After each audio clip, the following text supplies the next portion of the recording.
Duvall, and I'm delighted to have you join me for our home video, Great Gifts. And I think we do have some great gifts for you, too. You might like them so well, you'll make a few for yourself. You know, these home videos are fun, I think, because it gives me a chance to really go through each project step by step by step. Gives you a chance to push the button and fast forward me if you'd rather, or to go back and take another listen. At any rate, I hope you'll enjoy this whole bit, so get your paper and pencil ready and let's start.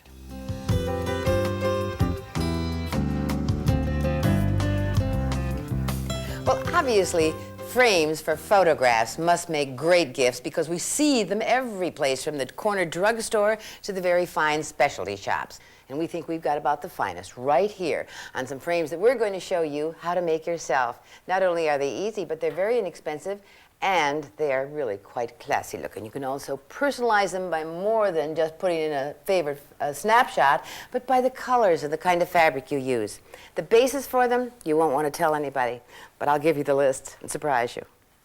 Foam trays, fabric, glue, scissors, lightweight cardboard, a pen, an X-Acto knife, tape, a toothpick, and if you want them padded, polyester batting. Oh, and a photograph.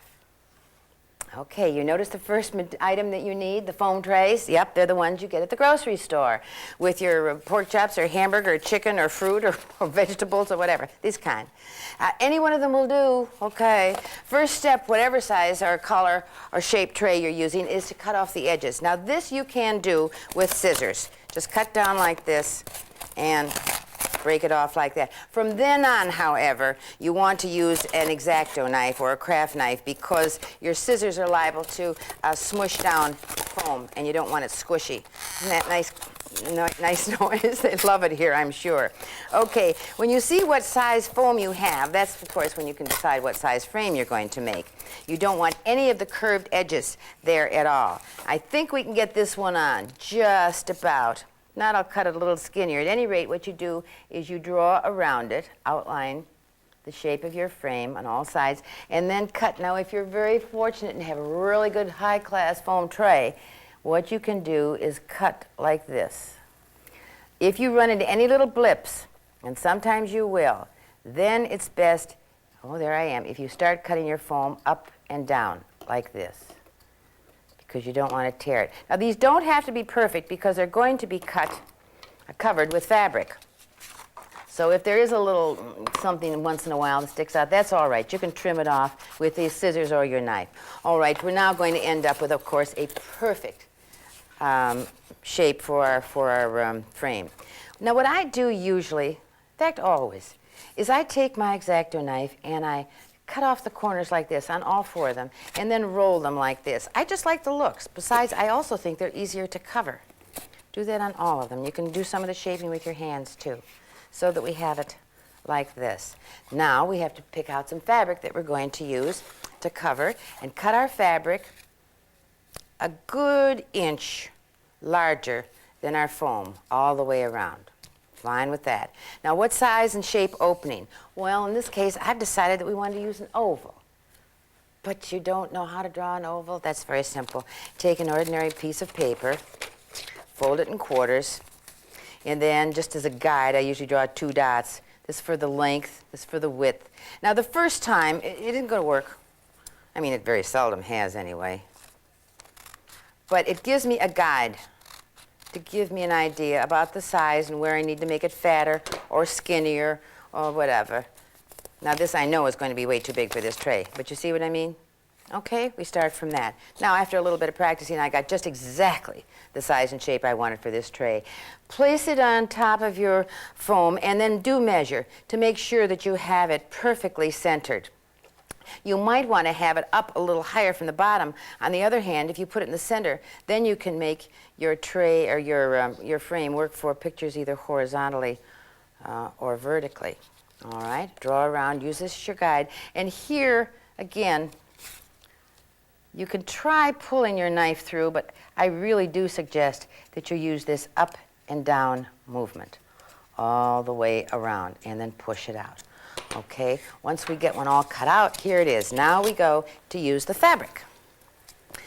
Do not cover it with glue on the front. I don't bother with that at all. It isn't necessary.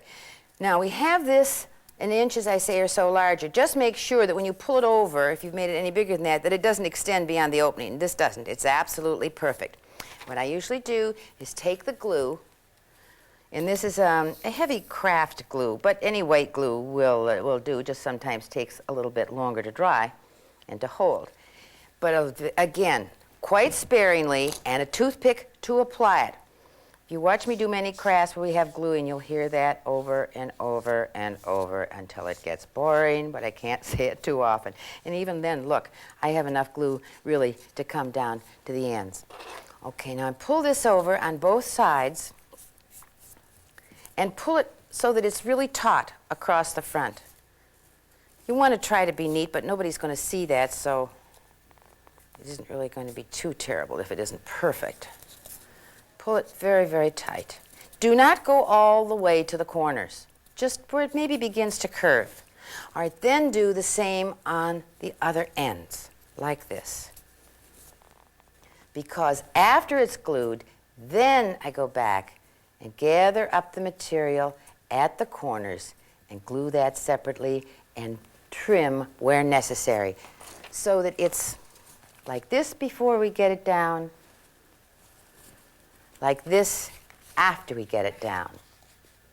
Now, we're going to cut out the center here, as I have already done, leaving a good 3/4 of an inch.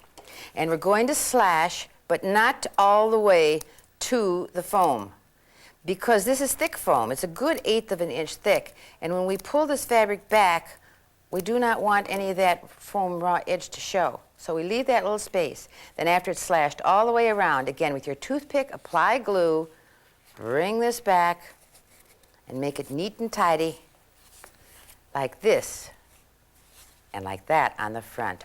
Wonderful, we're almost finished.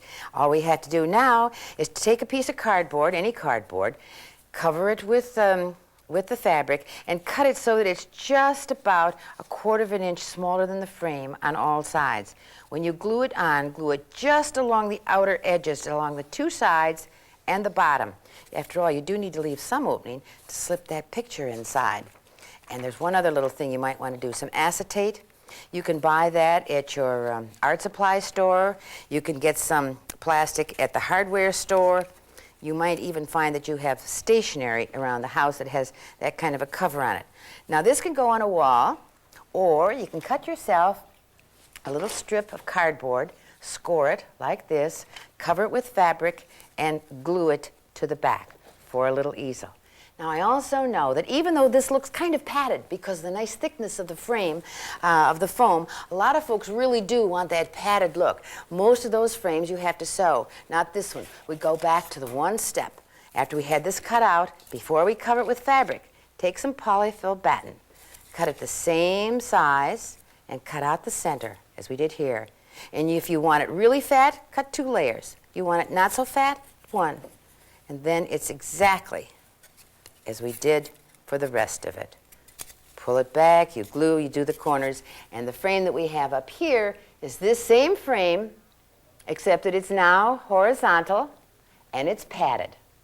But it's the same one you just saw me make in yellow the other way. Now take a look at some of these and see the variations. You can put a little bit of lace in between the front and the back of your frame. You can make heart-shaped frame, but I have to tell you this, unless it's a picture of 2 people, it's very difficult. You're liable to poke somebody in the head with that center of the heart. You can make a large frame for a man's picture or a grown boy's picture and cover it with tweed, different kinds of fabric. Make it in contemporary. Well, you get the idea. Just get started, and you probably won't know when to stop.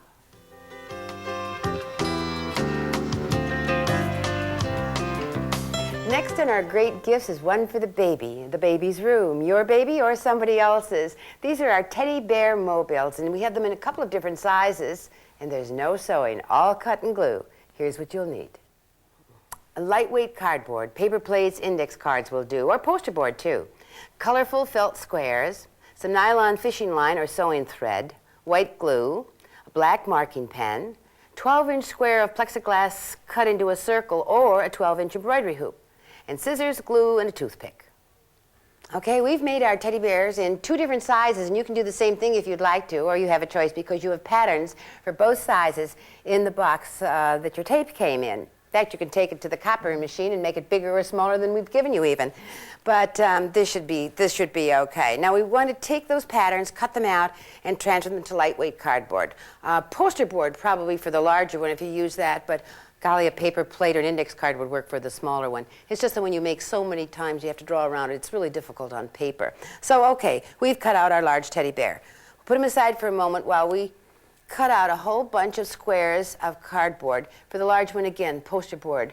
For the smaller ones, you can use lighter weight if you would like to. And cover one side with the felt of your choice. A lot of white glue, put on smoothly, press down. And depends on how many teddy bears you want. That's how many of these that you make. Put your pattern on, draw around it, and then cut it out. And when it's cut out, then you take it and turn it over and glue it to another piece of felt and cut this out. So now you have a teddy bear that's a sandwich. Cardboard in the middle, felt on either side. And the fun part comes now when you put on the face. And, of course, the little pads. Because our teddy bear is pink, and you can make them, obviously, in any color, we've used blue pads. And his bow, instead of being a real ribbon, which you might prefer, I just cut another strip of the same blue felt and just glued it right there. Now, his mouth and his eyes, again, you have patterns for. You can just cut those out or trace them. And, again, it's your choice of color. But it's the placement that really is important. These will all be applied with white glue, and the reason I keep holding this toothpick is that's the way I apply the glue when it's in small areas, so you don't get too much on. All right. Again, I thought we might have blue eyes and decided I like the black better. Cute bear? Well, yes. I mean, there isn't such a thing as an uncute teddy, but look at what happens when you move these eyes down so that they're almost even with the nose. I think anyway it's cuter. Now you might want to have those eyes spread out. You might want them a little closer. But at any rate, with just 2 circles of felt, you really can change his expression. We have our nice little teddy over here in the small size too, and you would do the same thing. Now there's one more step that you might want to do to complete this, and I kind of do. You can see the cardboard here. There's nothing offensive about it, but if you'd like to cover it up again with a little bit of glue on your toothpick, along here, and then apply some yarn. You could use, some light blue, some light pink, whatever yarn you want to do. Just press it into place. It really doesn't take long. On this little teddy, you notice I used embroidery thread. Sounds like that's terribly detailed. It's not at all. Again, you put the glue on with the toothpick and push along here with your toothpick. No problem at all on that, honestly. Now there's one other thing I did to this little guy that I didn't to the big one. I drew a little line, his little stitching line down here. I do think it makes a difference. Now we want to hang him up, so you can use white thread, but if you have, again, nylon fishing line, it's almost invisible. Just thread it through a needle, pull it through his forehead. It doesn't hurt him. Honestly, it doesn't. And you will adjust the length of that thread later after you've hung him on whichever you're going to hang him on. In this case, we're going to use an embroidery hoop. This is a 12-incher, and 6 or 7 of the large size teddies look nice on this one. Okay, you're going to hang it also with the almost invisible nylon cord, but I'm using yarn here so that you can see. Just a couple of whips around. I do it twice. I don't know why. I just feel more secure about it. Pull it very taut. And if it loosens up, that's all right. When you go to tie it, pull it taut. Because this is where you're going to hang the teddies from those cords as well as from around the edge.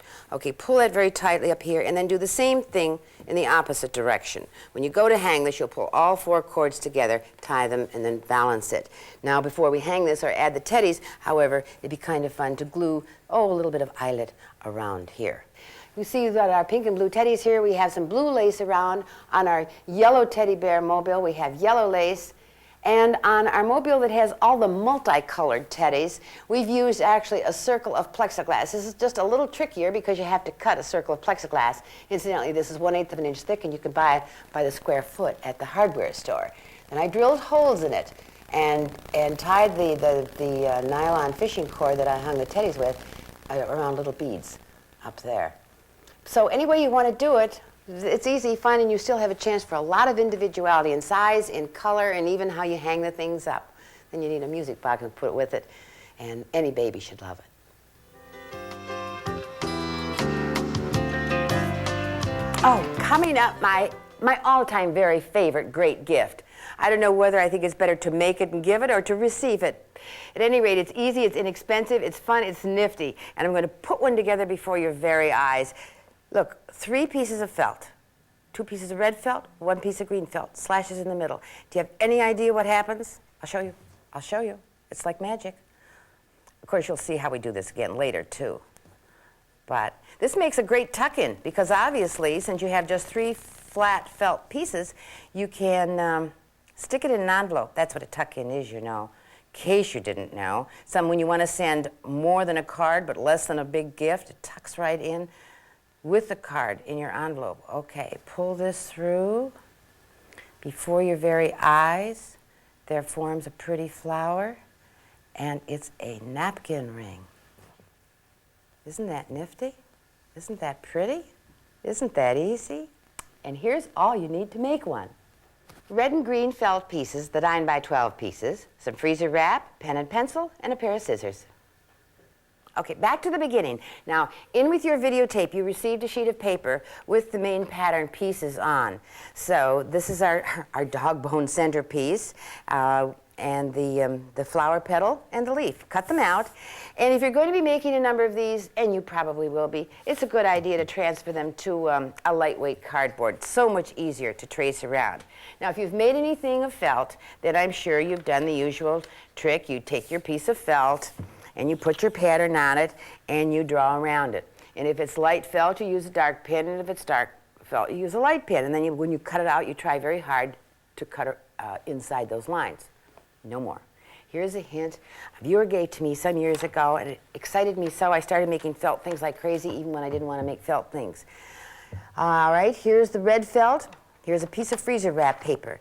Now, this is the freezer wrap, you know, that you buy in your grocery store, and it's flat on one side and waxed on the other.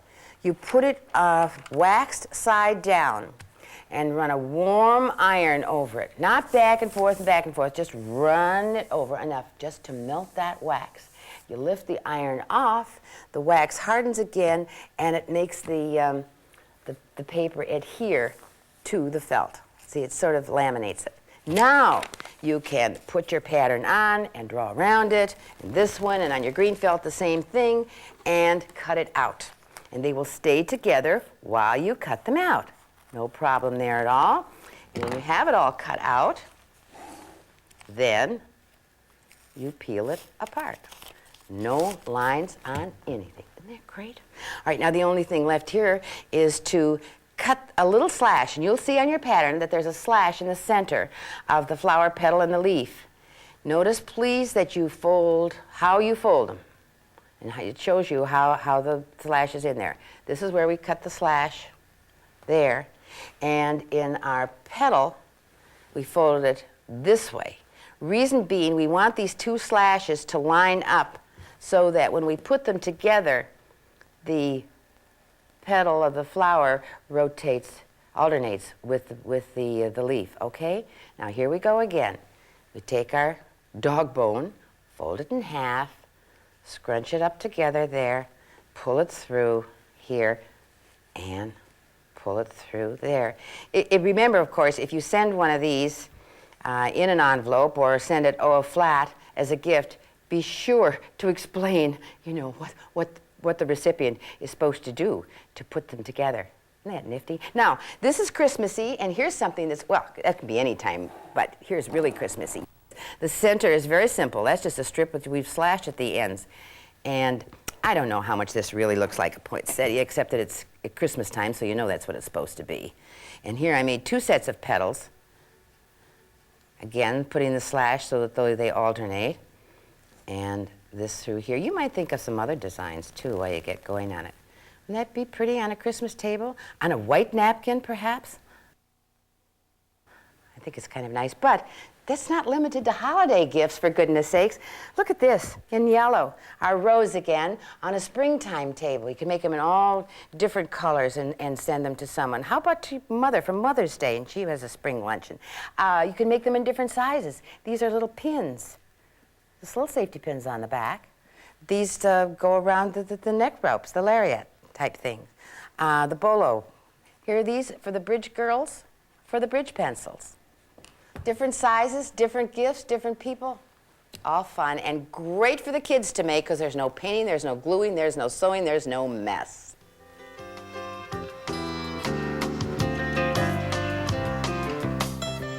Totes are great to give as gifts and to give gifts in. And we're going to make a whole bunch of them today, or to tell you how. Won't even give you exactly how much material you should get because it depends on what tote you're going to want to make. But here's what you will need. Material of your choice, needle and thread, sewing machine, scissors, and a ruler. Now you notice I did not say you're going to need a pattern because we're going to show you sort of how to use a ruler and a pen to make it as you go. Just straight lines is all we'll have. Now the fabric that you select, of course, really will be determined by what you want to use it for. If it's just a good general carry everything in or to give to somebody for that kind of a tote, then you want something like maybe a denim or of a heavy twill, a sturdy. But if you want it a little fancier, you might have a quilted fabric or, well, we'll show you some of our ideas and then you decide from there. Now, how much material to get? All right. Let me get a tote here and show you how, the height, the width, whatever. Decide how high you want it. How high do you want your tote? This is what I mean by high. And it's that deep. That's this measurement. Now it's got two sides, so that's this measurement here, the same. This at the end is the hem. An inch hem maybe? Maybe you want to fold it over twice. At any rate, that's the hem. Hem up there. Hem at this end. Now what's this? Well, this is how much it is across the bottom. So you see, here it is. Let me hold this up. Hem on each side, side of the bag, bottom of the bag, the other side. It's not complicated. Honestly, when you get doing it, you'll see it falls into place. All right. Now, this is the width of the bag. How wide do you want it? From side to side. That's this. Obviously, this is a short and fat one, and this is a tall and skinny one. This is the width. This measurement here is the side. And that is the same as this, because that's the piece that goes across the bottom. And this is how much of a hem. And you have twice. In other words, you have a half an inch hem on one side and half an inch hem on the other. So this is a 1 inch. I could have put that on this side. Got it? You will as we go along. Now, here's the steps, and you do not have to be a seamstress, just some straight lines. Okay, fold it in half. Now, this is the wrong side out. Sew up the two sides, taking whatever inch, I usually take about a half an inch. This is now what it will look like. Now we're going to take it, this is the fun part, I think. Put our hands inside, go like that, okay? This is going to be one of those stand-up totes. It's going to have a nice flat bottom on it. And this is what we want to make sure that these points meet. If need be, if they don't fall together that perfectly, well then press them. Now how wide did you want your bag across the bottom? 3 inches? Okay. Then you're going to sew across here, and that line should be 3 inches.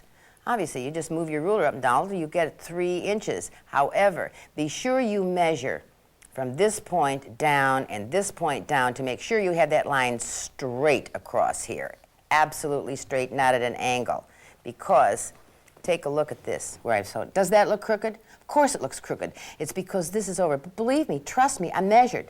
This measurement is the same as this measurement. It's an optical illusion, so be sure. Now you're going to sew through here, but be sure, for goodness sakes, that you do it on this side and then on this side. Don't throw through all four at one time. Okay, now you can decide if you want to turn your hem down. At least I do it. Now you could do it at the very beginning of making this, of course. I like to do it at this point. Now here's the fun part. You turn it right side too, and look, you've got a nice flat bottom along there. Now again, you can just turn this hem down twice and hand stitch it or machine stitch it, put your handles on, and you've got a tote. But if you would like to have it lined, and I think that's kind of nice, we do the same thing. We make another one just like that, get to this point where we're going to open it up and turn it right side too, but don't turn it right side too. It's the same size. It's the same size. Unless you're using, I don't know, material 1/4 of an inch thick, it isn't going to make that much difference. So if you put it in, you see, without turning it right side out, the wrong side's going to be inside. Now, this is the tricky part, because this is when you have to make a decision. Now, are you going to bring this over and cuff it and give another color there? Are you going to fold them both in and hem stitch it around the top so that it's just like that? That's a decision I can't make for you, but you do have a choice here, that's for sure. And of course, you're going to want handles. Now, the handles can go from here to here on either side, or they can go across. Usually they go from here to here. And how do you make them? Well, of course, you probably know, if you do any sewing at all, you cut a strip of material twice as wide as you want your handle to be, stitch it lengthwise, and turn it right side too. And how do we usually turn it right side too?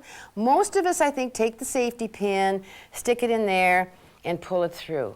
Let me show you a perfectly wonderful way of turning tubes. Now, if it's a big tube, you can just take a cardboard core from wax paper or something. But this is skinny. I couldn't get that in there. So I took a piece of cardboard, scored it and folded it into a triangle, as you can see. And that's just masking tape on there to hold. This is not going to win any beauty prizes. I just wanted it to work.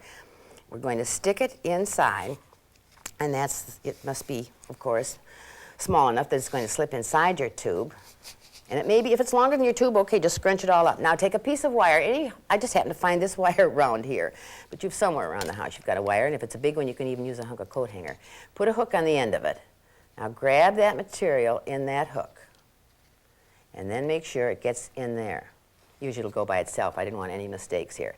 And give it a pull. Isn't that wonderful? I just made tubes just to make tubes, make that happen. And you can turn it back the other way again if you want to, too. All right, then you stitch your handles on. And again, as I say, they can go side by side. I'll show you some of our finished totes so that you can get an idea. Here's one you saw at the very beginning. And this, of course, was a Christmas thing, made of very lightweight Christmas material, and just turned the tops in. In fact, I even stitched that by hand, or by machine. And here are our two handles there. That's for carrying Christmas things. Here's sort of a lovely one out of a pink quilted fabric, lined with a lovely cotton, polished cotton in a rose. And here I stitched the handles on the inside, as you can see exactly how they go, and made the lining. You can see what I decided on this one, to bring the lining over and have that little hem here. Here's one that's great fun. Wonderful, bright, shiny material, and the lining on this one, big handles, big long handles. This goes over the shoulder, because inside, I went to the hardware store, and I got some of this plastic, kind that is used sometimes to protect things, cover windows in the wintertime, and just made this exactly as you saw the lining tote being made, and put it inside. Now, what I also did here, besides the handles, is I took little tabs, made little tabs on this side and this side with Velcro. So it goes like this, goes like this, and then when you've got it loaded with all your beach gear and everything like that, I mean, it's a nifty, great, wonderful thing to go over your shoulder. Oh, can I give you one little more quick one? Just one little quick one. Make a bunch of these for the kids. This is the theory anyway. See-through plastic. You buy that at the hardware store too. Get one of these hangers to put on the wall. Then all their little things, their crayons, their dominoes, their checkers, their little cars, their games that pieces never get put back in the box, will hang on the wall. They can dump them out and dump them back in again. All from one pattern for one tote. A lot of gifts for a lot of people. And easy, huh?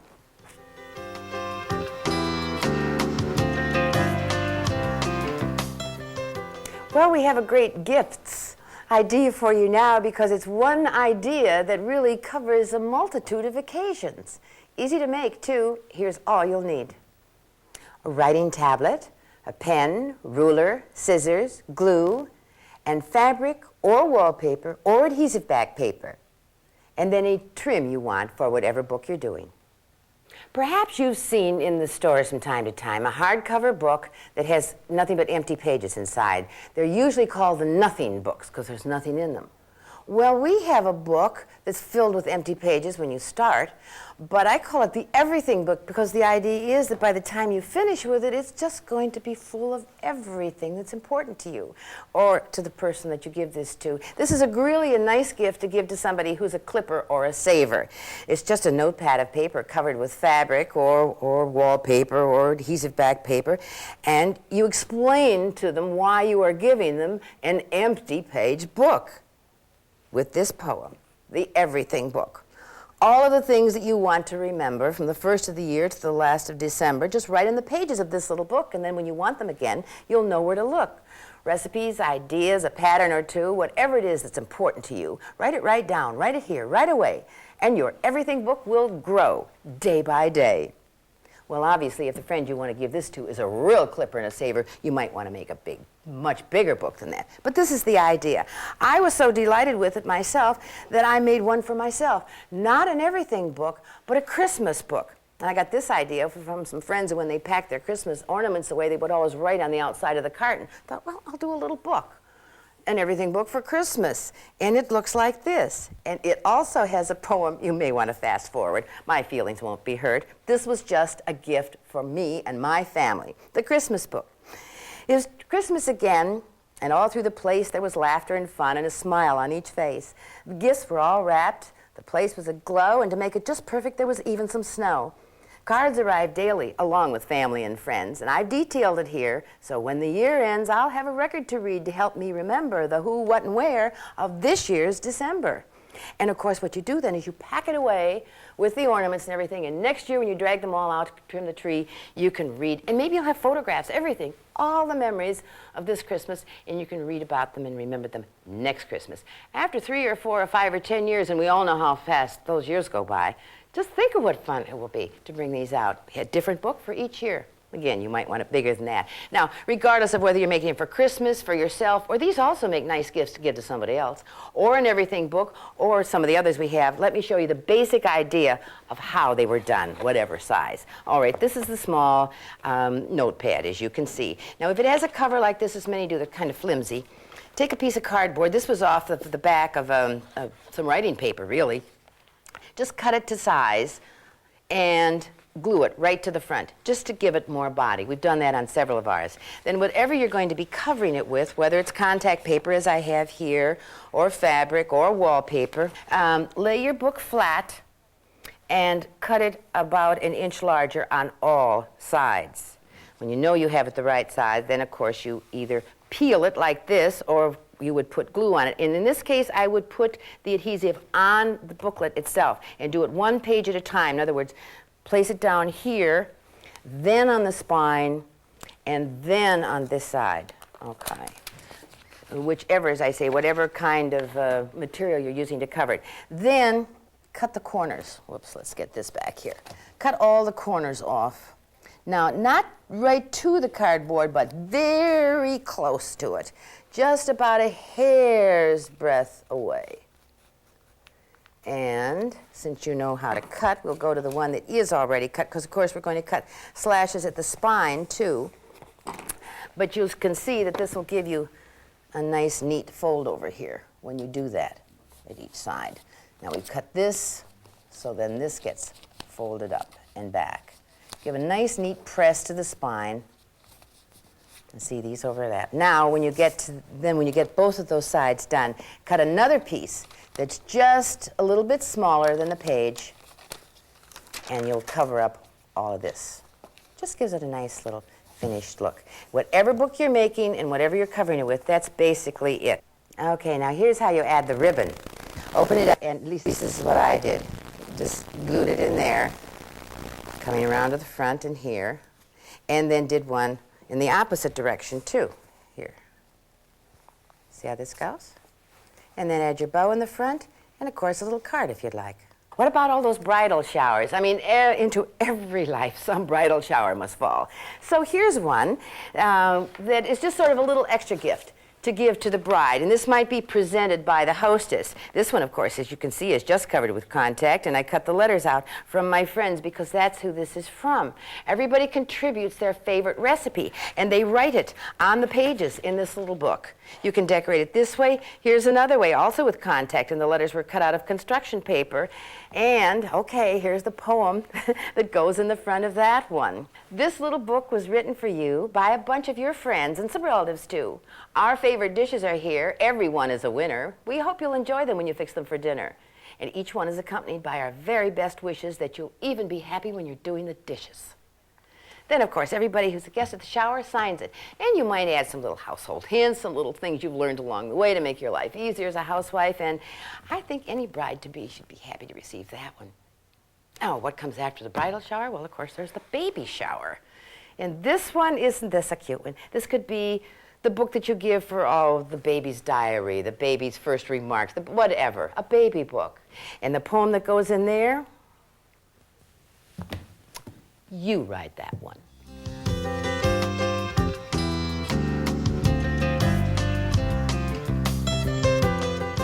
More great gifts, and these are unique. There's a delightful one for the bride, one for the birthday boy, one for any little girl. And we're going to show you how you can send in for written directions for making them at the end of the tape. But right now, Cindy Groom Harry's here to show us how to make this little fellow that's a perfect gift for anybody you really love. And here's what you'll need to make him. Renews-It adjustable air freshener, 1 3-inch beige pom-pom, 2 1-inch pink pom-poms, 1 3/4-inch black pom-pom, black and red felt scraps, 2 10mm wiggle eyes, beige and pink acrylic paint and a paintbrush, fine sandpaper, a 32-inch length of brown jumbo loopy chenille, a 12-inch length of 1/2-inch wide pink craft ribbon, 6 1-inch red heart stickers, a permanent black marker, scissors, hot glue gun or thick craft glue, and paper and pencil. Okay, Cindy, share your secrets. How did you make this cute little thing? Well, Carol, he's made out of a Renews-It adjustable air freshener. And in order to prepare it for painting, you need to lightly sand both the topper and the base with a fine sandpaper. Then use an acrylic craft paint. Paint the top beige and the bottom pink. Let them dry. Give them a couple of coats just to make sure it covers well. Let it dry. Then glue a 3-inch beige pom-pom to the top using either a hot glue gun or a white craft glue. After that's dry, you can decorate the face using a couple of little pink pom-poms for the jowls, a little black one for the nose, and glue those in place, making sure that you keep the features nice and low for a cute look. Then you can make a little tongue out of a piece of red felt, glue that underneath as well. Then for the eyelashes, you can go ahead and use about 1/4 inch by 3/4 inch. And here I've made a pattern to show you that just simply cut out this shape and then make little snips, almost like piano keys. I'm just going to say, it looks like a very tiny piano. Right. And then you can expand it to create the little lashes. Glue it right over the pom-poms, and we've kept these pom-poms nice and low so that it gives a cute look. How did we survive in crafts without pom-poms? Well, that's true. It's perfect for features. Then add little wiggle eyes right below the eyelashes, and you have the facial features. We need to add ears, however, and in order to do that, we're using a 4-inch length of jumbo loopy chenille. Does it have wire in it like regular chenille? That's right. Oh, yeah. And you buy it by the yard. And a tip about this is when you cut this off, you can bend under the little wire filament to prevent it from fraying. To make the ears, add a little glue, press it onto the sides. Flip it up if you want for a cute look. That's a funny looking dog. Well, it's a puppy love. Then you can, in order to make the hip, this is a 7-inch length of chenille. And see how this bends so easily. So if you don't get it perfect the first time, you can experiment. But mentally divide this into thirds. Band it up for the hip portion and out for the foot. Put glue and press it onto the side, keeping this all above the base. Do the same thing on the other side. For the tail, you'll use a 1.5-inch length and glue that right to the back, like so. And that's above the base, too. That's also above the base. You're going to tell us later there's a reason for this. That's our surprise. Oh, we'll wait till later on that. Now, the next thing that you'll need to do is make the paws. And this is simply a 4-inch length glued to the shoulder. Now after all of those are made, we need to add a little bow. So make a bow out of a 12-inch length and glue it to the top. And this is what it'll look like this far along. It certainly did turn out to be that cute little thing. It was pretty silly looking along the way, but it's darling. Well, this is the fun part, is that you can now personalize it for anyone that you would like to give it to. And what we've done here is make about a 2-inch heart pattern, just like we did in kindergarten, folding the paper scrap in half, taping the pattern, cutting it out, then taping it to the felt, cutting out 2 pieces at the same time so that we get 2 hearts. And then we've used a 12-inch length of pre-gathered eyelet lace. And I want to show you how to glue this on here, because there is a tip on this too. Apply about 1 inch of glue at a time, pressing this binding and gathering it just slightly so that it'll go around the edges real well, and continue all the way around the heart in this way so that it will look like this. Then what you'll need to do is glue the other heart over the top of it, like so. And you can put a little red sticker here, or some little piece of paper that you've cut out that you can write a person's name on it in a permanent felt tip marker. And then put it in the puppy's paws, and you have a perfect gift for giving to someone you care so much about. Great part about this is that you can also use it as an air freshener, because the top will still come up and scent the room. Cindy, thank you for sharing this cute idea with us. Appreciate your visit. Okay, that's it. I hope you enjoyed our great gifts and were inspired enough that you're going to make some now, too, for your friends and family and maybe even yourself. And maybe you had a good enough time that we can get together again sometime.